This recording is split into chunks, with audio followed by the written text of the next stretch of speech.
मारेगा, पैरालाइज हो जाऊंगा, पड़ा रहूंगा एक जगह, उठ बैठ नहीं पाऊंगा, क्या होगा सोच रहा है। मलमूत्र का त्याग करूंगा बिस्तर पर, हो सकता है आंख से अंधा भी बन जाऊं, टटोलना पड़े।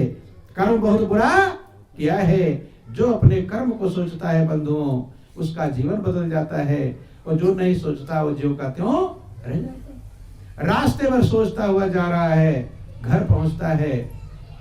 सबसे अधिक प्रेम अपनी पत्नी से करता था, बड़े प्रेम से बैठता है पास में, पत्नी से पूछता है कि मैं रोज लोगों को मार करके, तड़पा करके, लूट करके लाता हूं, तुम्हारा पालन पोषण करता हूं, तो क्या मेरे पाप में हिस्सा बटाओगी?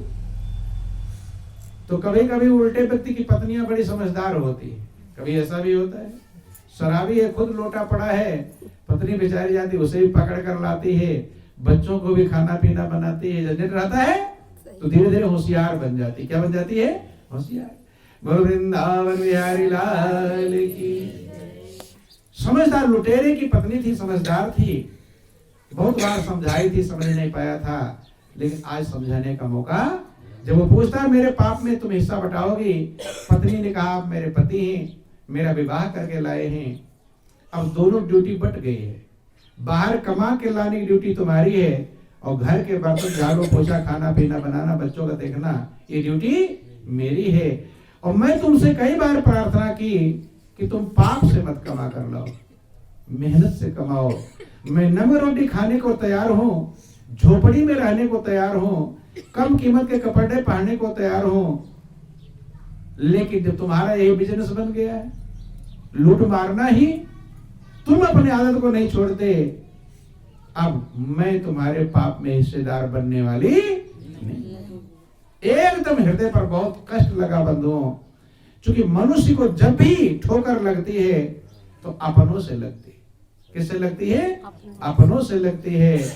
गैर कुछ भी बोल देंगे आपको ज्यादा फर्क नहीं पड़ेगा, लेकिन जो आपका अपना प्रिय व्यक्ति होगा, एक शब्द उल्टा बोल देगा तो हड्डी छोड़कर कलेजे में असर करेगा।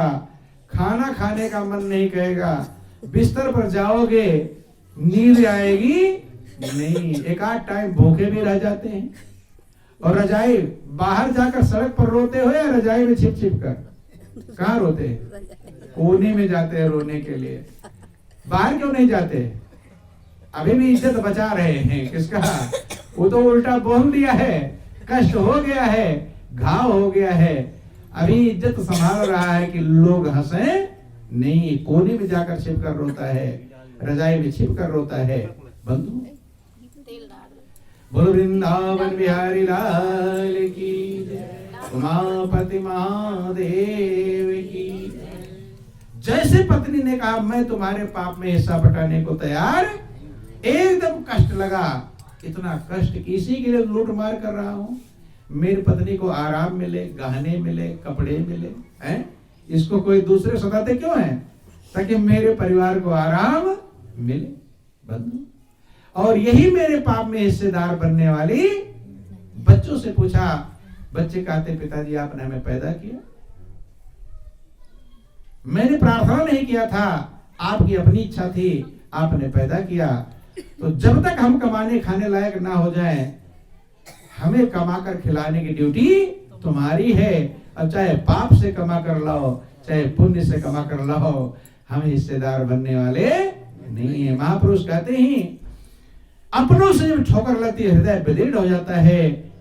कहते हैं मुझे अपनों ने ही लूटा, गैरों में कहां इतना दम था, और मेरी किश्ती वहीं डूबी जहां पानी कम था। अपनों की ठोकर से मनुष्य बहुत दुखी होता है बंधुओं, रोता है, बिलखता है। गैर कुछ बोल देंगे ज्यादा फर्क पड़ने वाला नहीं। रो पड़ा, बिलख पड़ा कि अब मेरा दुनिया में कोई भी नहीं है, कमाई खाने को सब तैयार हैं, ये सामान लाओ तैयार हैं, लेकिन मेरे पाप में हिस्सेदार बनने वाला कोई नहीं। और अभी मैं बुरे कर्म नहीं छोड़ पाया हूं। आज मेरी आंखें खुल गई आंखें। किसके द्वारा खोली है?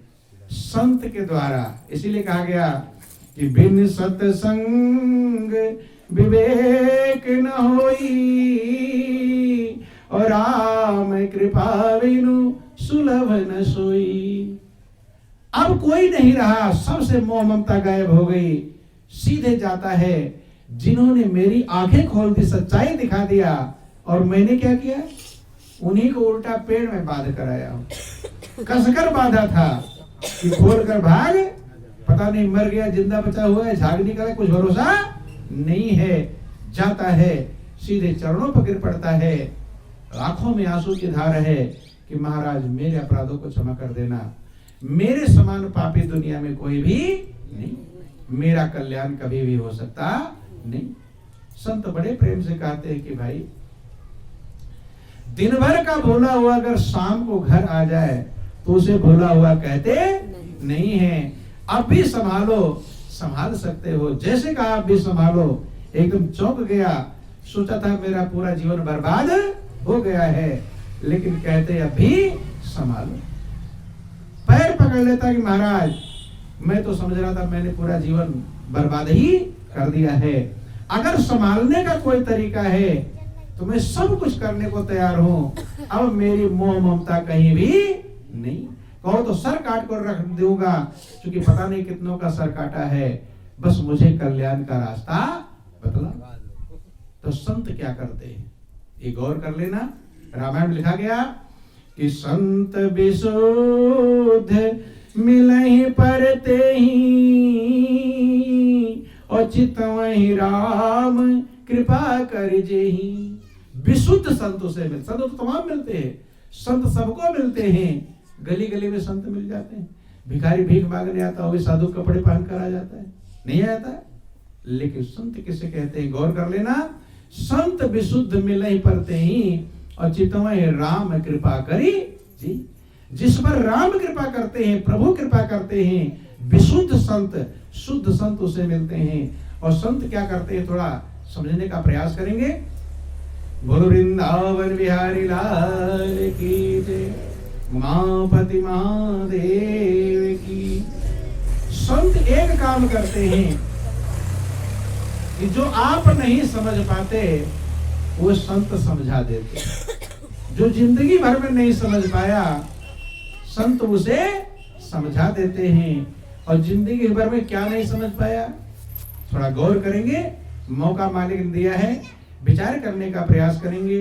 बोलिए प्रेम से गुरुदेव महाराज की। सब काम मनुष्य समझ जाता है, लेकिन जिसके लिए जिंदगी मिली है वही काम समझ पाता नहीं है। ये जिंदगी किस लिए मिली है, आप लोग सुनते हैं, बड़े भाग्य मानुष तन पावा, और सुर दुर्लभ सब ग्रंथनि गावा। भगवान राम कहते हैं कि आप लोगों के बहुत बड़े भाग्य हैं, जो मनुष्य का चोला मिला है ये देव दुर्लभ है, देवता भी तरसते हैं। ऐसे चोले को पाकर हम अशांत हैं, चिंतित हैं, बेचैन हैं, टेंशन में हैं, दुखी हैं, कारण कि इसकी कीमत हम समझ नहीं पाते। इस जिंदगी का लक्ष्य क्या था ये मनुष्य समझ नहीं पाता है, और ऐसे रात दिन पशु की तरह खाने पीने कमाने में अपने जीवन को गुजार देता है। और ये कमाने खाने पीने का काम भी वो भी सही प्रकार से नहीं कर पाता। अगर ये भी अच्छी प्रकार से कर लेते तो एक तरफ संतोष हो जाता कि हाँ जी खाने पीने कमाने वाला काम भी अच्छी प्रकार से कर लिया, सारी चालाकी लगा देता है, सारी होशियारी लगा देता है, सारा बल धन अकल बुद्धि छल कपट बेईमानी झूठ सब लगा देता है, लेकिन खाने पीने कमाने वाला भी काम अच्छी प्रकार से कर पाता, उसमें कसर ही रह जाता है। रहता है कि नहीं रहता? ध्यान देना, सारी चालाकी आप लगाए हैं, लेकिन क्या जितना अच्छा भोजन करना चाहते हैं मिल जाता है? उसमें भी कमी रह जाती है कि आज ये नहीं कल वो नहीं। क्या जितने अच्छे कपड़े पहनना चाहते हैं मिल जाता है? चालाकी तो लगाए हैं, लेकिन जब कपड़े की दुकान पर खड़े होते हैं, एक से बढ़कर कपड़े रहते हैं, वस्त्र रहते हैं, लेकिन आप अपने पॉकेट का भी हिसाब लगाते हो, नहीं लगाते? ज्यादा महंगा निकाल दिया तो फिर सेठ जी थोड़ा कम रेट वाला, क्यों? महंगा तो है, मन भी तो कह रहा है पहन लो, लेकिन पॉकेट में जितना दम होगा वैसा ही आप खरीद मन कह रहा है अच्छा पहनाने का, लेकिन पहना सकते, जैसा बिल्डिंग कार कोठी चाहिए वैसा नहीं बना पाते। और तो और जिनको खुश करने में रात दिन लगे हुए हैं उन्हें भी खुश कर पाते नहीं। कर लेते हैं? अपने दिल से पूछो। जिंदगी बीत गई लोगों को खुश करते करते ताकि लोग मुझसे खुश हो जाए। क्या क्या कर दिया लोगों को खुश करने के लिए, लेकिन पूरी जिंदगी बीत गई, लोग खुश हो पाते नहीं। भाई आप क्या चाहते हैं?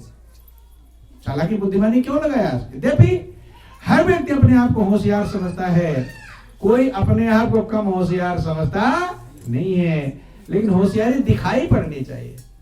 क्या पड़ना चाहिए? दिखाई पड़नी चाहिए। आप चाहते हैं कि लोग मुझसे खुश हो जाए। क्या चाहते हैं? कि लोग मुझसे खुश हो, इसीलिए तो प्रयास कर रहे हैं, दिन भर परिश्रम करते हैं, रात को परिश्रम करते हैं, अच्छे कर्म करते हैं, बुरे कर्म करते हैं, चाहते हैं कि मेरे लोग मुझसे खुश हो जाए। लेकिन हम ये पूछते हैं कि आज तक आपने कितने लोगों को 100% खुश कर लिया है? कितने परसेंट? 100%। अपने दिल से पूछो, कौन है जो आपसे पूरा ही खुश हो गया? किसी एक को लाकर खड़ा कर दो, यही है जो मुझसे 100% खुश है। तो शायद जिनको खुश करने में लगे हुए हैं उन्हीं की शिकायत ज्यादा होगी, आपसे नहीं होगी। ये काम अच्छा नहीं किया तो ये काम अच्छा, जिंदगी बीत गई, एक को भी, ध्यान देना, एक को भी सही प्रकार से खुश कर पाते नहीं। जिस बेटा बेटी को पाल पोस के बड़ा करते हैं, बेईमानी ठगारी करते हैं, वे भी आपसे खुश हो पाते नहीं है। लास्ट में बेटा एक दिन कहता है कि क्या किया तूने मेरे लिए? कहता है वो तुम्हारा रिजल्ट कार्ड बना रहा है कि जिंदगी भर क्या किए हो बेटा, क्या बना रहा है? Result card. कहेगा क्या किया तुमने लिए? तो तुम्हें पास किया या फेल किया? क्या किया? फेल ही। तुम्हारी सारी चालाकी होशियारी को बेटा फेल कर देता है। चलो औरों को नहीं खुश कर पाए कोई बात नहीं, हर व्यक्ति चाहता है कि मैं खुश हो जाऊं। चाहता है कि नहीं? अपने आप को खुश करने में सभी खुश करने के बाद अच्छे कपड़े पहनते, गाने सोचते, घूमने, खुद को खुश करने में सारी मेहनत करते हैं। लेकिन अपने दिल से भी एक बार पूछ लो, क्या क्या खुद को भी खुश कर लिया? जिंदगी बीत गई खुद को खुश करते करते, क्या क्या नहीं किया अपनी खुशी के लिए? बेटा बेटी, घर मकान सब कुछ किया, लेकिन आप अपने आप को भी खुश कर पाए तो ना लोगों को खुश कर पाए और ना खुद को खुश कर पाए। और भगवान पूजा पाठ करते हैं ताकि भगवान हमसे खुश हो जाए। अपने दिल से पूछो, भगवान को खुश कर लिया है? हो गए खुश भगवान? तो पता चलेगा भगवान भी खुश है। अगर भगवान खुश हो जाता तो जीवन आनंद का भंडार बन जाता। तो ना लोगों को खुश कर पाए, ना खुद को खुश कर पाए और ना भगवान को खुश कर पाए, और अकड़ कर चलते हैं कि मेरे समान होशियार दुनिया में कोई भी नहीं है। ये झूठी होशियारी है। होशियारी तब कहलाती जब आप आनंद मग्न हो जाते, चिंताओं से मुक्त हो जाते, शांति पा जाते, सुखी हो जाते, तब कहना चाहिए कि मैं होशियार हूँ। उससे पहले होशियार समझना अज्ञानता है। ध्यान देना। बोलो वृंदावन बिहारी लाल की। जिंदगी क्यों मिली है इसका कारण ये रामायण इत्यादि जो पढ़ते हैं सब तो बातें बता रहे हैं, लेकिन हम समझने के लिए नहीं पढ़ते। हम 24 घंटे में पूरा अखंड रामायण पूरा करना, अगले दिन भंडारा होना है, उसको समझना नहीं है। देखो पढ़ने में 3 बार ध्यान देना, खाली पढ़ने से काम चलने वाला नहीं है। रोटी रोटी रोटी रोटी पढ़ते रहोगे, ना रोटी की मिठास मिलेगी और ना कभी आपका पेट भरेगा।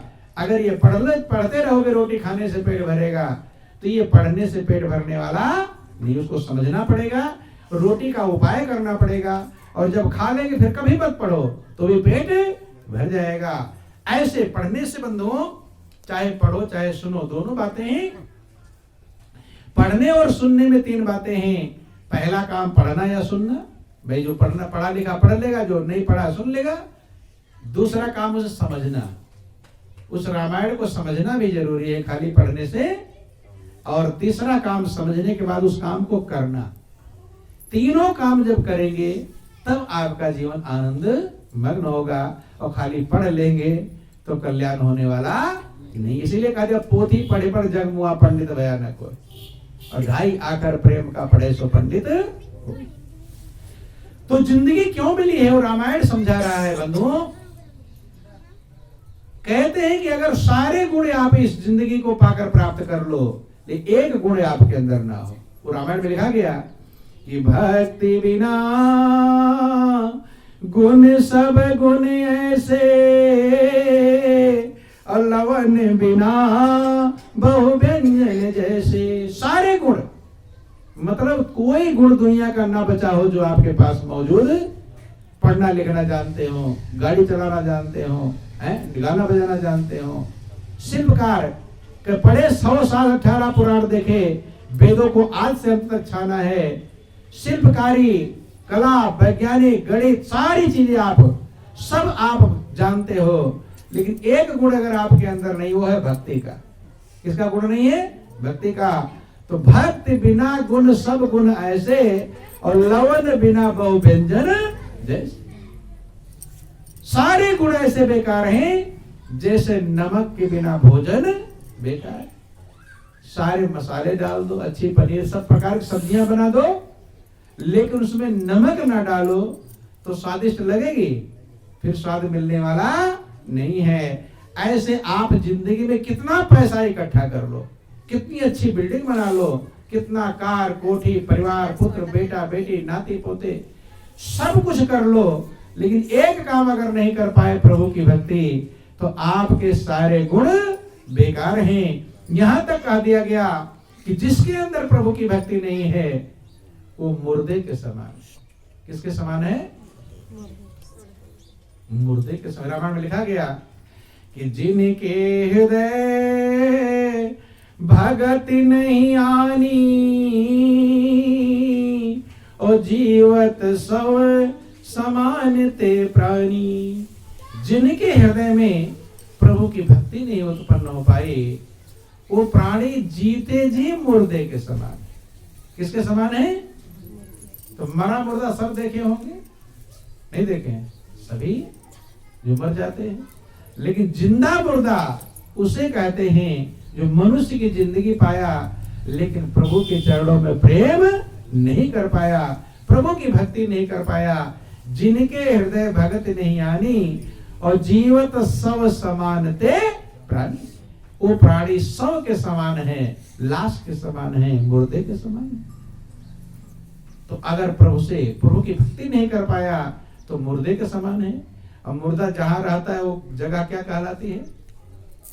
मरघट, शमशान घाट। बुरा मत मानना। तो इसलिए जहां रहोगे वो जगह कौन सी हो जाएगी? मरघट हो जाएगी।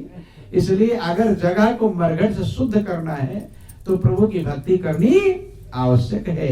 अब भक्ति किसकी करें ये मनुष्य नहीं समझ पाता। भक्ति करना तो चाहते हैं, पूजा करना तो चाहते हैं, लेकिन जिंदगी भर असमंजस में ही रहता है किसकी पूजा करो, ये कन्फर्म हो पाता नहीं है।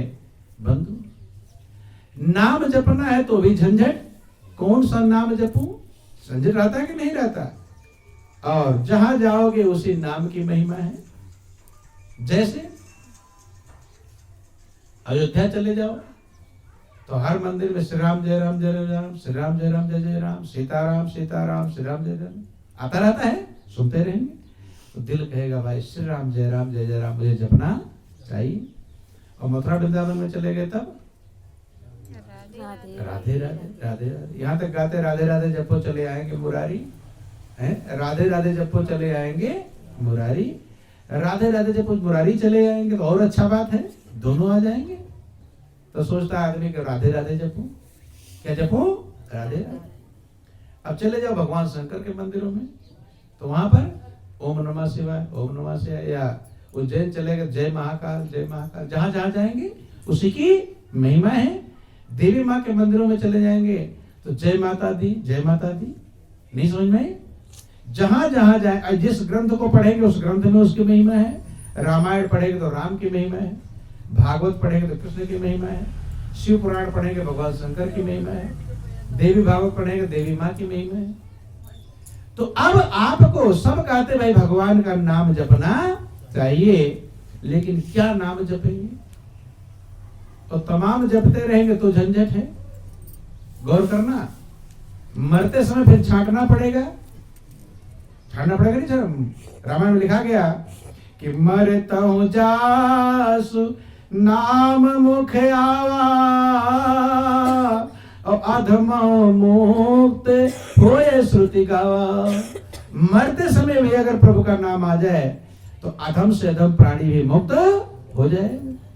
लेकिन एक नाम हो तो झंझट नहीं है भाई। एक रास्ते जा रहे हैं, कोई दिक्कत है, दो रास्ता आगे फट गया, फिर समस्या हो जाएगी। इधर जाओ कि होता है भाई, एक रास्ता सीधा जा रहा है, फिर कोई दिक्कत, जैसे चौराहा आएगा तैसे आपको दिक्कत हो जाएगी।